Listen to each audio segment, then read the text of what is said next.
Hello everyone, I welcome you all to the today's session of The Hindu editorial.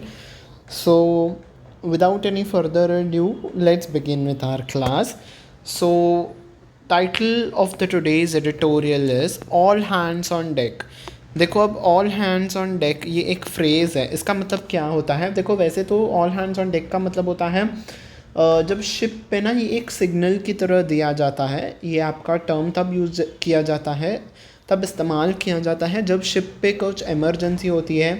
तब आपके ship के जो आपके हेड होते हैं वो आपको ये सिग्नल देते हैं कि सारे क्रू मेंबर्स को एक साथ एकत्रित होना है किसी एक इमरजेंसी कॉज के लिए, तब ऑल हैंड्स ऑन डेक का यूज़ होता है। पर यहाँ पे आपका किस मैनर में यूज़ हुआ है, यहाँ पे आपका जो इसका सेकंड मीनिंग है वो ले रहा है। यहाँ पे इसका सेकंड मीनिंग ये है कि किसी भी टास्क को कंप्लीट करने के लिए आपको सारे टीम मेंबर्स का इन्वॉल्वमेंट चाहिए। ये ऑल हैंड्स ऑन डेक का ये सेकंड मीनिंग है, तो यहाँ पे वो सेकंड मीनिंग आपका यहाँ पे एप्लीकेबल हो रहा है। तो आज का आपका आर्टिकल छत्तीसगढ़ के ऊपर है। तो हम जैसे कि टाइटल में पढ़ रहे हैं कि on the elevation of T S. Singhdeo as Chhattisgarh deputy chief minister. तो इनको जो है ना टी.एस. सिंहदेव को कांग्रेस ने डिप्यूटी चीफ मिनिस्टर बना दिया है। तो वही कह रहे हैं कि ठीक है, जैसे आपने अभी इन्हें बनाया वैसे ही आपको आपके सारे पार्टी जो मेंबर्स हैं उनको साथ में लेके आगे चलना है, तो ही आप डेवलप कर पाओगे। तो वही इस फ्रेज़ का मतलब हो गया। ठीक है, अत्यधिक सक्रियता छत्तीसगढ़ के उप मुख्यमंत्री के रूप में टी.एस. सिंहदेव की प्रणौती इज़ जो आपका एलिवेशन हुआ है। एलिवेशन इज़ जब आप ऊपर की तरफ जाते हो, ठीक है, तो कोई भी चीज़ बढ़ रही है तो वो एलिवेट हो रही है। यहाँ पे एलिवेशन का मतलब है कि आप अपने पद में ऊपर की तरफ बढ़ रहे हो, आपका प्रमोशन हुआ है। ठीक है, okay. T S. Singhdeo's elevation in Chhattisgarh expands the Congress reach. तो वही वो कह रहे हैं कि टी.एस. सिंहदेव के प्रणौती से छत्तीसगढ़ में कांग्रेस के प्रसार में इजाफा करेगी, मतलब कांग्रेस पार्टी और मजबूत होगी इनके एलिवेशन से। ठीक है, ओके। तो अब हम आ जाते हैं वोकैबलरी पे। आज आपके 20 वर्ड्स हैं वोकैबलरी के, तो हम जल्दी जल्दी से पढ़ते हैं। पार्टली ये आपका एज एडवर्ब है, तो उसका मतलब होता है कि to some extent not completely. हम कहते हैं ना कि ये बात कि this fact is partly true, मतलब ये आधा ही सच है, पूरी तरीके से ये सच नहीं है, आधी बात है, ये आधा सच है। तो कोई भी चीज़ अगर आधी सच है, पूरी कंप्लीट नहीं है, तो वो पार्टली है। ठीक है, okay. Next is spear head. Spear head का आपका मतलब है a person or a group that begins or leads an attack. मतलब यहाँ पे अटैक का यहाँ पे उन्होंने मीनिंग दिया है, पर यहाँ पे आपका आर्टिकल में स्पीयर हेड का मतलब है जो किसी भी एक दल का नेतृत्व करता हो, जो लीड करता हो किसी भी दल को, हेड करता हो, वो आपका स्पीयर हेड है। ठीक है, नेक्स्ट इज हिएटर्स। हिएटर्स ये आपका एक नाउन है जिसका मतलब है a pause in an activity when nothing happens. तो जब आपके काम में एक रुकावट सी आ जाती है तो हम उस पॉज को, उस रुकावट को हम हिएटर्स कहते हैं। ठीक है, नेक्स्ट आपका ईडियम है जिसका जो है ईयर टू द ग्राउंड। इस ईडियम का मतलब है कि be well informed about the events and trends. तो जब आपके आसपास क्या चीज़ें घट रही हैं, कौन से इवेंट्स हो रहे हैं, तब आप जब उसको सक्रिय हो, आप उस पर एक्टिवली ध्यान दे रहे हो, तो at that time you have ear to the ground. मतलब आप आपने अपने कान खुले रखे हैं, हम हिंदी में कहते हैं ना अपने कान खुले रखो, मतलब सक्रिय रहो। ठीक है, okay. Next word is instinctively. Instinctively का मतलब है without conscious thought, by natural instinct. मतलब आप बिना सोचे समझे कर रहे हो, इंस्टिंक्टली झट से कर दे रहे हो, एक बार भी आपने उस चीज़ को सेकेंड थॉट नहीं दिया। ठीक है, at that time you are doing the things instinctively, मतलब जैसा आपका मन चाहा आपने कर दिया बिना सोचे समझे। ठीक है, नेक्स्ट आपका है डिवाइस। डिवाइस का मतलब है टू इन्वेंट एन आइडिया। तो जब आप कोई भी एक नए आपके दिमाग में थॉट आता है, एक नया आइडिया आता है, तो आप डिवाइस कर रहे हो। ठीक है, next word is mobilisation. Mobilisation is movement. तो जब आप एक जगह से दूसरे जगह पे जा रहे हो, मतलब आप मोबिलाइज कर रहे हो, आपका मूवमेंट हो रहा है। ठीक है, नेक्स्ट इज़ कंसोलिडेट। कंसोलिडेट का एक मीनिंग होता है जब आप किसी दो एंटिटीज़ का मर्जर कर रहे हो। हमने कंपनीज़ में हमने पढ़ा था कंसोलिडेटेड बैलेंस शीट, ठीक है, मतलब आप समराइज्ड बैलेंस शीट को बना रहे हो, कंसोलिडेटेड फाइनेंशियल स्टेटमेंट्स होते हैं, तो वो एक मीनिंग आता है। और एक मीनिंग क्या है, to become make your position power or of power firmer and stronger so that it is likely to continue. यहाँ पे आपका आर्टिकल में क्या मीनिंग आया है, ये वाला मीनिंग आया है, मतलब कोई भी अपने पोजीशन को अगर कंसोलिडेट कर रहा है तो वो अपने पोजीशन को और बढ़ा रहा है, अपनी ताकत को बढ़ा रहा है ताकि वो लंबे समय तक सत्ता में बना रहे, ठीक है। एवोकेशन का मतलब है, ये आपका एज अ नाउन है, तो इसका मतलब है the act of bringing or recalling feeling memory or image to the conscious mind. तो इवोक करना हम कहते हैं ना, तो जब आप किसी भी पुरानी बात को इवोक करते हो तो आप उसे याद कर रहे हो, अपने कॉन्शियस माइंड में फिर से उस चीज़ को ले आ रहे हो, दैट मीन्स आप उस चीज़ को इवोक कर रहे हो, ठीक है। Next is pander. पैंडर का मतलब है to do or provide exactly what a person or group wants especially when it is not acceptance reasonable or approved usually in order to get some personal advantage. तो अपने खुद के फ़ायदे के लिए जब आप लोगों की हाँ में हाँ मिलाते हो, जी हुजूरी करते हो, दैट मीन्स यू आर, तब आप पैंडर कर रहे हो, ठीक है। ये आपका वर्ब है, ठीक है, एक्शन की बात हो रही है तो वो आपका वर्ब हो गया, ठीक है। नेक्स्ट हम आते हैं डायलेमा पे। डायलेमा ये आपका एक नाउन है जिसका मतलब है a situation in which a difficult choice has to be made between two different things you could do. तो जब आपके सामने कई सारे ऑप्शंस हैं या फिर दो ऑप्शंस हैं तो आपको चुनना है कि हम ये चीज़ करें या फिर ये वाली चीज़ करें। तो दैट टाइम मतलब आप जब कन्फ्यूजन में हो, जब आप डिसीजन नहीं मेक कर पा रहे हो, तो इसका मतलब है आप डिलेमा में हो, ठीक है। Next word is deviant. Deviant का मतलब है different from what most people consider to be normal and acceptable. तो जो लोग बाकी सब सोचते हैं समझते हैं, जब आप उससे कुछ अलग समझते हो सोचते हो तब आप डिविएंट हो, ठीक है, मतलब आप डिविएंट तरीके से सोच रहे हो, ठीक है। डिविएंट आपका एडजेक्टिव है। Next is combat. कॉम्बैट करना मतलब फाइट करना होता है। Next word is heartland. Heartland का मतलब है द मोस्ट सेंट्रल और important part of a country और एरिया। तो जो सपोज़ किसी भी कंट्री या सिटी का जो वो मेन एरिया होता है, ठीक है, हम उसे हार्टलैंड ऑफ द कंट्री या फिर हार्टलैंड ऑफ द सिटी कहते हैं, ठीक है। तो मेन एरिया को हम हार्टलैंड कहते हैं। Next is decorum. डेकोरम ये आपका एक नाउन है, हार्टलैंड भी आपका एक नाउन है, ठीक है। तो डेकोरम का मतलब है polite behaviour that is appropriate in social situation. तो जब आप पोलाइट बिहेवियर दिखाते हो एक सोशल सिचुएशन पे तो अब आप डेकोरम दिखा रहे हो, ठीक है। Next is replicate. Replicate is जो कोई भी चीज़ अगर किसी भी चीज़ की कॉपी है तो वो उसका रेप्लिकेट है, ठीक है, okay. Next word is ill afford. Ill afford का मतलब है unable to afford or bear, मतलब वो उस चीज़ को आप अफोर्ड नहीं कर सकते हो ऐसा करना, ठीक है, या फिर आप उसे बेयर नहीं कर पा रहे हो, उससे झेल नहीं पा रहे हो तो आप उसे इल अफोर्ड कर रहे हो, ठीक है। इसका पार्ट ऑफ द स्पीच है एडजेक्टिव, ठीक है। Next is devour. डिवोर का मतलब है तो एक तो मतलब होता है जब आप जल्दी जल्दी खा लेते हो, पूरी आपको जो भी थाली में आपको परोसा गया है वो आप झट से खा लेते हो, एक तो मीनिंग वो होता है।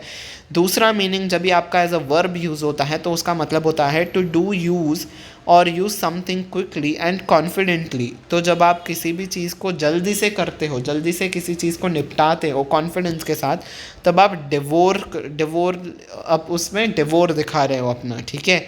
Next is wilted. विल्टेड का मतलब होता है वैसे तो उसका मतलब होता है जब देखो कोई भी एक प्लांट होता है तो जब वो अपने जड़ से उखड़ जाता है तो वो ऐसे बेंड हो जाता है, पता है, यहाँ पे उसकी जड़ें होती है, वो ट्री ना वो ऐसे यहाँ पे इस पोजीशन में था और वो ऐसे आके यहाँ पे बेंड हो जाता है, ठीक है। तो जब वो अपने टूटने की कगार पे होता है तो हम उसे विल्टेड प्लांट या फिर विल्टेड ट्री कहते हैं। तो वैसे ही जब कोई भी एक इंसान वीक हो जाता है, टायर्ड हो जाता है, लेस कॉन्फिडेंट हो जाता है तो वो विल्टेड हो रहा है, ठीक है। Next word is alienated. Alienated का मतलब होता है, ये भी आपका एक वर्ब है जिसका मतलब है to make somebody feel that he or she does not belong somewhere or is not part of something. तो जब आप किसी भी व्यक्ति को ऐसा फील करवाते हो कि वो आपके ग्रुप का पार्ट नहीं है तो आप उन्हें एज एलिनेटेड फील करवा रहे हो, ठीक है, ओके। अब हम आ जाते हैं अपने आर्टिकल पे, ठीक है, ओके।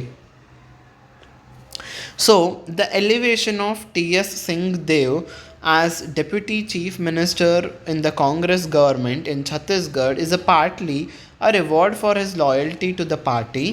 तो ये जो उनका एलिवेशन हुआ है, जो ये इनकी पदोन्नति हुई है as a deputy chief minister के तौर पे, किसमें वो किस पार्टी से थे? कांग्रेस पार्टी से थे उनकी गवर्नमेंट में जो छत्तीसगढ़ में है। तो वो अब छत्तीसगढ़ के डिप्टी सीएम भी बन चुके हैं, टीएस सिंहदेव।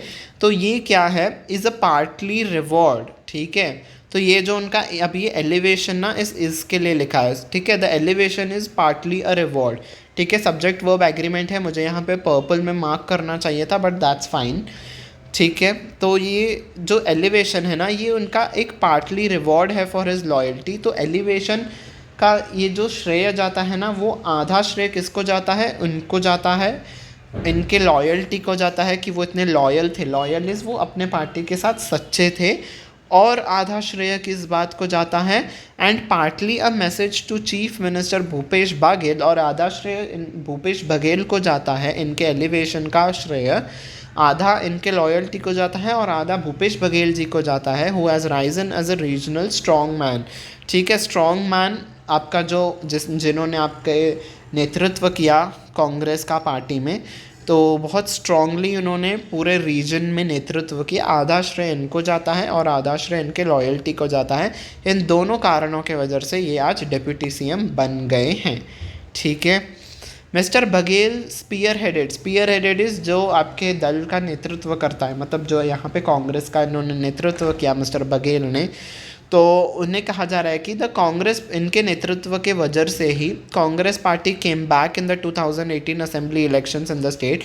2018 में फिर से वो लोग असेंबली इलेक्शंस जीते, कांग्रेस जीत गई और वो स्टेट में उन्होंने अपनी गवर्नमेंट बनाई। After hiatus is a pause, उनके जीत में एक रुकावट आ गई थी ऑफ 15 ईयर्स। तो पिछले 15 सालों से उनकी छत्तीसगढ़ में गवर्नमेंट नहीं थी। 15 सालों के बाद वो गवर्नमेंट उन्होंने छत्तीसगढ़ में बनाया और 2018 में उन्होंने गवर्नमेंट को फॉर्म किया, ठीक है। ओके, तो मतलब पिछले 15 साल से वो नहीं जीत पा रही थी छत्तीसगढ़ में, अब वो जीत गए इनके स्पीयर हेड में, मतलब इनके नेतृत्व, मिस्टर बघेल के नेतृत्व में कांग्रेस जीत गई, ठीक है। Okay, with his ear to the ground मतलब वो पूरा सक्रिय थे, वो कॉन्शियस थे कि उनके आसपास क्या चीज़ चल रही है। तो उन्होंने अपना पूरा फोकस थे, वो मिस्टर बघेल पूरा फोकस थे। मिस्टर बघेल इंस्टिंक्टिवली मतलब वो झट से वो परख देते हैं किस बात को? The political mood off the state, की पॉलिटिकली मूड क्या है, लोगों के मन में क्या चल रहा है इस वक्त, वो इंस्टिंक्टिवली मतलब झट से वो समझ जाते हैं। एंड अंडर हिम, और उनके नेतृत्व में, अंडर हिम मतलब उनके नेतृत्व में, the Congress party has devised का यहाँ पे मतलब होता है उनको उन्होंने एक रास्ता खोजा। वैसे तो डिवाइस का मतलब होता है एक नए थॉट को, एक नए आइडिया को इन्वेंट करना। तो कांग्रेस पार्टी ने किस नए थॉट को, किस नए आइडिया को इन्वेंट किया? A unique mobilisation model. तो इनके नेतृत्व में ही कांग्रेस ने एक मोबिलाइजेशन मॉडल का इन्होंने फाइंड किया, एक यूनिक मॉडल जिसको ये लोग मोबिलाइजेशन मॉडल कह रहे हैं। मोबिलाइजेशन इज़ मूवमेंट, तो वन प्लेस से जब आप दूसरे जगह पे मूव करते हो तो वो आपकी मोबिलाइजेशन है। तो शायद इसके रिलेटेड कोई स्कीम होगी कि जब कोई बंदा एक जगह से दूसरे जगह पे शिफ्ट हो रहा है या फिर छत्तीसगढ़ में आ रहा है तो उसके ऊपर कोई मॉडल इन्होंने बनाया होगा। तो वही कह रहे हैं कि इनके नेतृत्व में ही ये मॉडल भी बनाया गया है, ठीक है। The party one 68 of the 90 assembly seats. तो 90 असेंबली सीट्स थी छत्तीसगढ़ में, उसमें से कांग्रेस पार्टी ने 68 सीट्स जीती इलेक्शंस में 2018 में। And in government continue to consolidate its support base, और उन्होंने अपनी सरकार बना ली और उन्होंने जारी रखा, किस चीज़ को जारी रखा? कंसोलिडेट करने में अपने सपोर्ट बेस को। कंसोलिडेट करना यहाँ पे अपने किसी भी चीज़ को बढ़ाना, किसी भी चीज़ को ग्रो करना। तो अपने सपोर्ट बेस को बढ़ाते रहे हैं 2018 की जब से इलेक्शन हुई, उसके बाद से वो अपना बेस को स्ट्रॉन्ग करते हुए ही आ रहे हैं, अपने बेस को कंसोलिडेट करते हुए ही आगे बढ़ रहे हैं, ठीक है।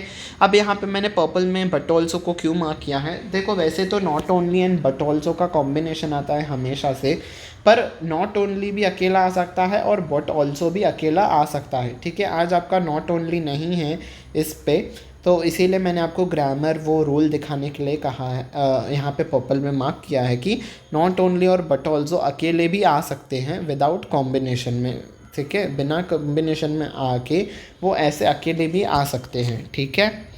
Okay, a combination of welfare schemes, तो कुछ उन्होंने वेलफेयर स्कीम्स निकाली तो उन सब का मिला के, और an innovative evocation of Chhattisgarh substantial identity. Innovative is creative और इवोकेशन इज़ लोगों को याद दिलाना। तो उन्होंने लोगों को क्या याद दिलाया, छत्तीसगढ़ की जो सब नेशनल आइडेंटिटी है उस चीज़ को, मतलब छत्तीसगढ़ के इम्पोर्टेंस को उन्होंने लोगों को याद दिलाया, और सोशल इंजीनियरिंग की, and that drive other backward classes. और इस सोशल इंजीनियरिंग के बदौलत ही, दैट अब इसके लिए लिखा है, ठीक है। तो इस सोशल इंजीनियरिंग ने क्या किया, इस सोशल इंजीनियरिंग और बाकी सब चीज़ों की वजह से क्या हो गया, बैकवर्ड क्लासेस जो कम्युनिटीज़ है ना वो एक साथ आई, क्लोजर टू इट, मतलब वो एक साथ आ गई। It place the Congress in an advantages position.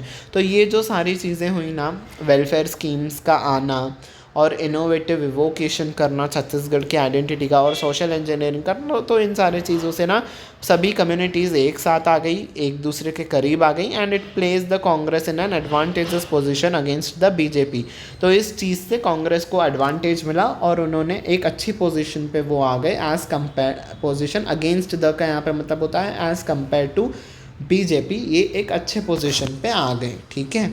The state government also rolled out a sleeve of schemes. Roll out करना इज इंट्रोड्यूस करना, ठीक है, लोगों के लिए उद्घाटन करना। तो क्या उद्घाटन किया उन्होंने, अ स्लीव ऑफ स्कीम्स, मतलब थोड़ी बहुत उन्होंने स्कीम्स लाई, स्लीव मतलब कुछ स्कीम्स भी लाए वो लोग, दैट पैंडर्ड, ठीक है, that pandered to Hindu sentiments as a counter to the BJP's Hindutva politics. देखो पैंडर करने का मतलब क्या होता है, लोगों को हाँ में हाँ मिलाना अपने एडवांटेज के लिए, हमने पढ़ा था ना।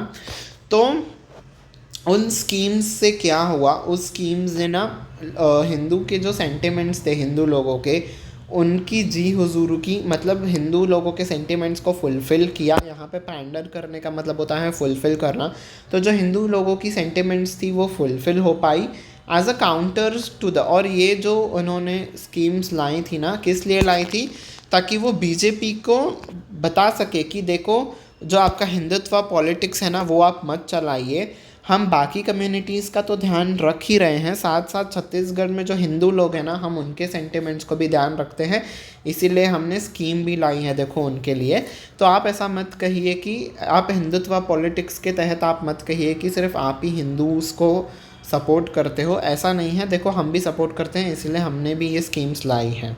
तो एज अ काउंटर मतलब उस चीज़ से सामना करने के लिए, तो बीजेपी के हिंदुत्व पॉलिटिक्स को जवाब देने के लिए ये लोग ये स्कीम्स को लाए, ठीक है। तो वो कौन सी हैं स्कीम्स उसका डिटेल नहीं है यहाँ पे, पर कुछ स्कीम्स लाए हैं वो जो कि हिंदू सेंटिमेंट्स को फुलफ़िल करेंगे, ठीक है। ओके, ऑल दिस बूस्टेड, तो ये जो सारी चीज़ें हुई, इनके वेलफेयर स्कीम्स का आना और ये जो स्कीम्स लाए हिंदुत्व के लिए, तो ये सारी चीज़ों ने ना बूस्ट किया मतलब स्ट्रेंथन किया, सपोर्ट किया।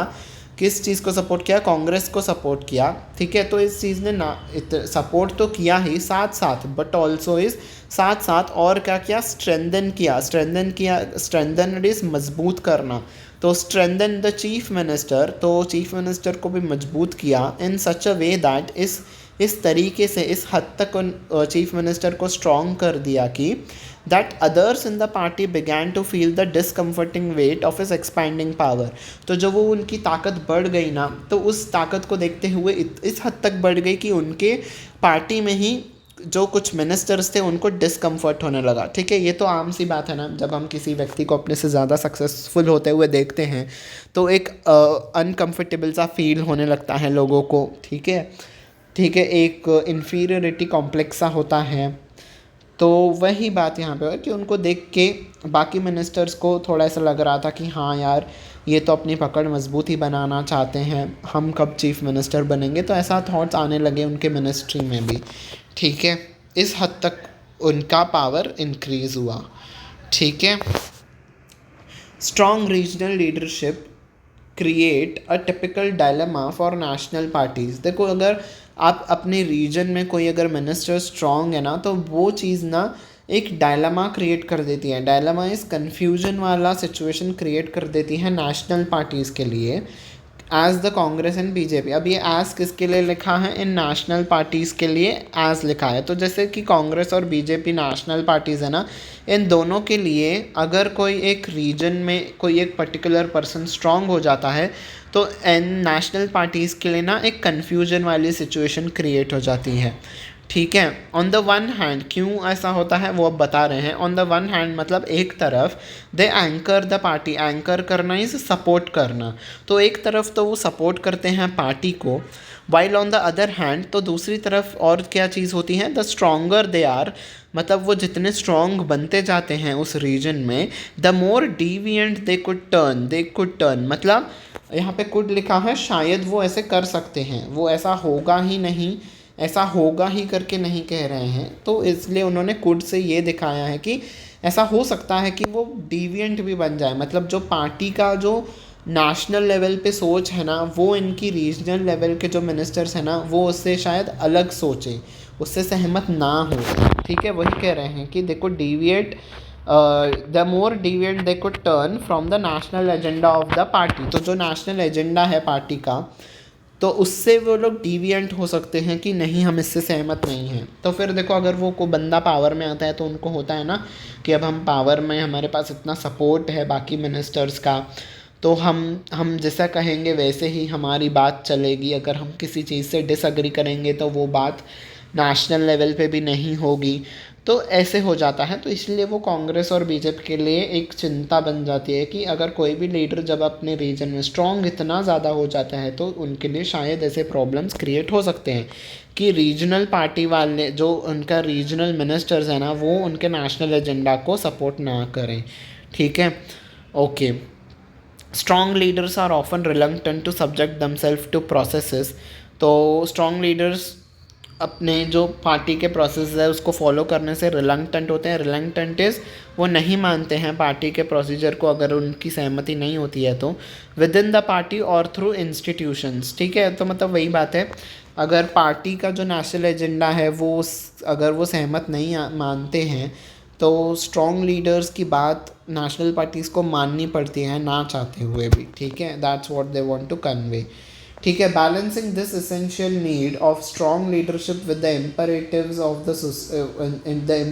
Of the party decorum is not easy. ठीक है, तो वही ये कह रहे हैं कि इसी चीज़ को बैलेंस करना कि जो स्ट्रॉन्ग लीडर्स की नीड है, ठीक है, जो लीडर एक स्ट्रॉन्ग लीडरशिप क्वालिटी रखने वाले इंसान की जो नीड है कि कौन सी क्वालिटीज़ है वो जो एक इंसान को स्ट्रॉन्ग लीडर बनाती हैं, उन चीज़ों को बैलेंस करते हुए, उन क्वालिटीज़ को बैलेंस करते हुए किसके साथ बैलेंस करना है, यू बैलेंस समथिंग विथ होता है। ठीक है, ठीक है, कहाँ पे गया बैलेंस, हाँ okay, you balance with something. ठीक है, तो किस चीज़ से इन क्वालिटीज़ को, जो ये नीड है, सॉरी क्वालिटीज़ नहीं, तो इस नीड को किसके साथ बैलेंस करना है, we need to balance this need with the imperatives of the society, imperatives of the party decorum. तो यहाँ पे ये वही कहना चाह रहे हैं कि जो ये नीड है ना, स्ट्रॉन्ग लीडरशिप की नीड, इसको हमें बैलेंस करना होगा।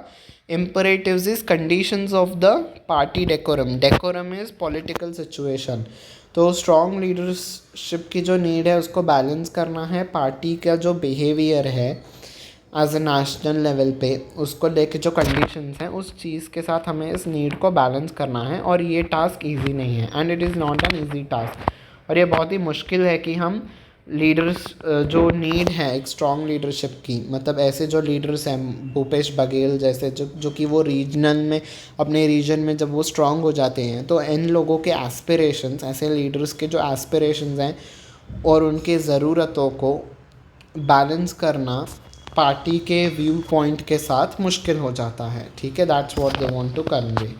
Mister Baghel has created a model, उन्होंने एक मॉडल क्रिएट किया है फॉर कम्बैक्टिंग इज़ फाइट करना, तो किस चीज़ से लड़ने के लिए उन्होंने मॉडल क्रिएट किया है, to combating the BJP in the heartland, तो बीजेपी के साथ कम्बैक्ट करने के लिए heartland is the main part of the country. Main part of the country कौन सा हो गया, बिकॉज अब मेजॉरिटी ऑफ द स्टेट्स पे बीजेपी रूल कर रही है, तो हार्टलैंड इज़ मतलब जो northern part of the India है वहाँ पे लगभग कई सारे स्टेट्स में बीजेपी रूल कर रही है ना। तो नॉर्थ इंडिया को हम हार्टलैंड ऑफ द कंट्री कहते हैं, northern part of the north और सेंट्रल को हम हार्टलैंड कहते हैं। तो उन सारे रीजन को जो बीजेपी रूल कर रही है उसे फाइट करने के लिए मिस्टर बघेल ने मॉडल क्रिएट किया है। कैसे वो क्या था मॉडल, वही छत्तीसगढ़ को कैसे उन्होंने संभाला है वही एक मॉडल है कि उन्होंने स्कीम्स लाई, वेलफेयर स्कीम्स लाई, ठीक है, हिंदुत्व पॉलिटिक्स को जवाब दिया अपने स्कीम्स को ला के। तो ऐसा एक उन्होंने मॉडल क्रिएट किया है which the Congress could seek to replicate करना इज़ कॉपी करना। तो वही मॉडल कांग्रेस फॉलो कर सकती है इन अदर कंपैरेबल रीजन्स, मतलब जो आगे के दूसरे स्टेट्स में वो इलेक्शंस होंगे तो कांग्रेस इसी मॉडल को रेप्लिकेट कर सकती है, कॉपी कर सकती है, फॉलो कर सकती है। यहाँ पे कॉपी करना इज़ फॉलो करना, ठीक है। But the Congress can ill afford is मतलब वो ऐसा नहीं कर सकती है। क्या चीज़ नहीं कर सकती है Congress, to let the success devour it. Devour कोई भी चीज़ अगर डिवियोर हो रही है तो वो झट से ख़त्म हो रही है, पर कांग्रेस ऐसा अफोर्ड नहीं कर सकती है कि उनकी जो ये सक्सेस है ना, जो उनका जीत का सिलसिला शुरू हुआ है, अब उन्होंने छत्तीसगढ़ में जीता, 5 साल उन्होंने गवर्नमेंट बनाई, फिर अब 2022 में कर्नाटका में उनकी गवर्नमेंट बनी, तो वो अपनी जीत को जल्दी से ख़त्म होना अफोर्ड नहीं कर सकते हैं, ठीक है। मतलब उनको ये जीत का सिलसिला बनाए रखना होगा, ख़त्म नहीं करना होगा, डिव्योर उन्हें नहीं करना होगा अपना ये सक्सेस का जो ये उनका सिलसिला है, वो इल अफोर्ड मतलब ऐसा कतई नहीं कर सकते हैं, ठीक है। किसी भी हाल में कांग्रेस अपने सक्सेस को ख़त्म होने नहीं दे सकती है। The history of the party in the state is instructive, तो जो कांग्रेस की हिस्ट्री रही है छत्तीसगढ़ में वो बहुत ही इंस्ट्रक्टिव है। Under the late Ajit Jogi the first chief minister of the state, जो अजीत जोगी थे जो फर्स्ट चीफ मिनिस्टर भी थे स्टेट के, the party wilted as it alienated communities and its own leaders. तो उनके टाइम पे क्या हो गया था, यहाँ पे ऑथर ने ऐसा क्यों किया कि वो अपने सक्सेस को ख़त्म होना नहीं दे सकते, बिकॉज जब अजीत जोगी जी आए थे, जब वो फर्स्ट चीफ मिनिस्टर बने थे छत्तीसगढ़ के, तब क्या हुआ था, द पार्टी विल्टेड, उनके टाइम पे शायद ये भी कांग्रेस के ही थे, तो कांग्रेस पार्टी ना विल्ट हो गई थी इज़ वीक हो गई थी। क्यों वीक हो गई थी, as it alienated the communities and its own leaders, ठीक है। तो इनके टाइम पे क्यों कांग्रेस वीक पड़ गई थी, बिकॉज इन्होंने खुद की पार्टी को और खुद के मेंबर्स को ही और खुद की कम्युनिटीज़ को, ठीक है, जो सभी कम्युनिटीज़ हैं उनको और अपने खुद के ओन लीडर्स को, पार्टी लीडर्स को अजीत जोगी जी ने एलिनेटेड कर दिया। एलिनेटेड करना इज़ उनको कम आंकना, उनको इम्पोर्टेंट नहीं समझना। तो इसीलिए जब चीफ मिनिस्टर ही अपने लोगों को, मतलब जो कम्युनिटीज़ हैं वहाँ के और अपने लीडर्स को, मतलब अपने पार्टी मेंबर्स को, जब वो कुछ समझते ही नहीं थे, जब उन्होंने इग्नोर करना स्टार्ट कर दिया, तो उनकी पार्टी वीक पड़ गई थी कांग्रेस, ठीक है। तो कांग्रेस उस समय वीक पड़ गई जब इन्होंने इग्नोर करना स्टार्ट कर दिया। Mister Baghel's leadership was critical factor in the revival of the party. तो मिस्टर बघेल की जो लीडरशिप थी वो एक क्रिटिकल फैक्टर थी, क्रिटिकल इज़ इम्पॉर्टेंट फैक्टर थी in revival. Revival is when you get another life, another opportunity, another chance, that is when you get the revival. तो जो ये पार्टी को एक अनदर चांस मिला है, इसमें भूपेश बघेल जी की जो लीडरशिप थी वो बहुत ही इम्पॉर्टेंट थी, ठीक है। But so were the contribution of the several others, इनकी तो थी ही साथ साथ, बट सो वेयर मतलब इनके साथ साथ और बाकियों का भी जो कॉन्ट्रीब्यूशन था वो भी इम्पोर्टेंट रहा। ऐसे नहीं कि सिर्फ इन एक ही का, पर एज अ हमने पूरा यही पढ़ा था ना, all decks on the hand, मतलब पूरे टीम की इस पे कॉन्ट्रीब्यूशन थी, उनके पूरे मंत्रिमंडल की कॉन्ट्रीब्यूशंस थी, नोन एंड अननोन, मतलब जो मीडिया के सामने आए, जो लोगों को पता चला, उनके कॉन्ट्रीब्यूशंस भी, और एक वो होते हैं ना जो बिना कुछ कहे काम कर देते हैं, उनके काम ज़्यादा सामने नहीं आते हैं पर वो बहुत ज़्यादा काम करते हैं, पर उनके काम लोगों के सामने ऐसे उनका नेम फेम नहीं होता है। तो ऐसे भी कई सारे लोग थे इनके पार्टी में जिनके नेम एंड फेम नहीं हुआ पर उन्होंने बहुत ज़्यादा कंट्रीब्यूट किया, ठीक है। Okay, to for it to retain the power, for it मतलब अगर कांग्रेस को अपना पावर को रिटेन करना है, रिटेन करना इस बनाए रखना, तो अगर कांग्रेस को अपना पावर बनाए रखना है स्टेट में, छत्तीसगढ़ में, तो the Congress will have to hold all of them together. तो कांग्रेस को ना सभी को एक साथ, hold all of them together मतलब सबको एक साथ लेके चलना होगा। There is more to be done, इसके साथ साथ और भी कई सारी चीज़ें करनी हैं, including a renewed outreach to tribal communities. तो इसके साथ साथ और भी क्या करना है, जो रिन्यूड आउटरीच है, आउटरीच इज़ संपर्क, तो जो ट्राइबल कम्युनिटीज़ है उनके साथ अच्छा खासा रिलेशनशिप भी बनाना है। इन सारी चीज़ों के अलावा इन ट्राइबल लोगों के साथ अच्छा रिलेशनशिप भी मेंटेन करना है, बनाना भी है। But at least the Congress seems ready to project a united front in Chhattisgarh. तो ऐसा अब तक तो लग रहा है कि हाँ, कांग्रेस रेडी है एक यूनाइटेड फ्रंट लाने के लिए छत्तीसगढ़ में। यूनाइटेड फ्रंट के सभी को एक साथ ला के ऐसा लग रहा है कि हाँ, शायद कांग्रेस सबको, सारे मिनिस्टर्स को एक साथ लेके चलेगी स्टेट में। ठीक है, ओके, व्हाट हैड हैपेंड, आज पीपीटी का जो ये ऐप है ना, ये बहुत ही ज़्यादा प्रॉब्लम क्रिएट कर रहा है। मैंने बहुत कुछ आपके लिए आज प्लान किया था। मैंने आपका हिंदी में भी आर्टिकल ट्रांसलेट किया था, आपके लिए मैं सेकंड आर्टिकल भी लाया था, देखो, पर आज एबनॉर्मली बहुत वर्क कर रहा है ऐप। तो I am very sorry for this thing. मैं आज आपके लिए हिंदी में ट्रांसलेट तो मैंने किया था पूरा, पर वो यहाँ पे शो नहीं हो पा रहा है। और जो मैं सेकंड आर्टिकल आपको रीडिंग के लिए देता हूँ, वो भी मैंने यहाँ पे उसकी भी स्लाइड डाली थी। तो आज के लिए आपको वो हिंदी ट्रांसलेशन नहीं मिलेगा और वो सेकंड आर्टिकल भी नहीं देखना मिलेगा, बिकॉज़ पीपीटी का ऐप जो है वो लोड नहीं हो पा रहा है, वो स्लाइड्स लोड नहीं हो पा रही हैं because of some technical glitch. I don't know what's going wrong with this. पर हम एरर डिटेक्शन का ये क्वेश्चन करते हैं और उसके बाद हम सेशन को वाइंड अप कर लेंगे। ठीक है, सो यहाँ पे 5 सेंटेंसेस में ये पैराग्राफ डिवाइड हुआ है, तो आपको बताना है कि किस पार्ट में है एरर। ये जो एरर डिटेक्शन है, ये क्वेश्चन आपका सारे बैंक एग्ज़ाम्स में पूछा जाता है, कई बार पूछा जाता है, और बहुत इम्पॉर्टेंट क्वेश्चन माना जाता है बैंकिंग सेक्टर के एग्ज़ाम्स में स्पेशली। तो या बताइए, ये आपका पैराग्राफ आज के ही आर्टिकल से लिया गया है, तो आप कितना फोकस होके समझते हो, सुनते हो, ये भी आपका टेस्ट हो जाएगा। ठीक है, yes, so the error is in part A. ठीक है, is it in part A? कहाँ पे है एरर, जल्दी बताइए। Is it in part A, is it in part B, part C, part D, कहाँ पे है बताइए।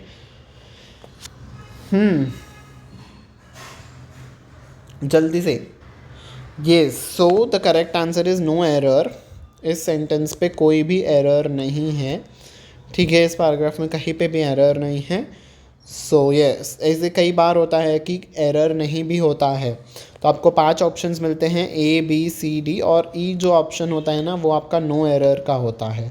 तो आपको इसे टिक करना होगा। ठीक है, मुझे यहाँ पे लिख देना चाहिए था कि नो एरर का भी एक ऑप्शन मुझे यहाँ पे ई में ऐड करना चाहिए था, but okay, so no error. इस सेंटेंस पे कोई भी एरर नहीं है। ठीक है, ओके, सो आज के लिए हम इतना ही रखते हैं। सो I will wind up this session. Hope you have liked it. If you liked it, don't forget to press on the like button. Don't forget to share it with others, and also subscribe button को भी press कर देना, bell icon को भी press कर देना, ताकि सारे notifications आपको time to time मिलते रहें। ठीक है, so until we meet next time, bye bye everyone and take care.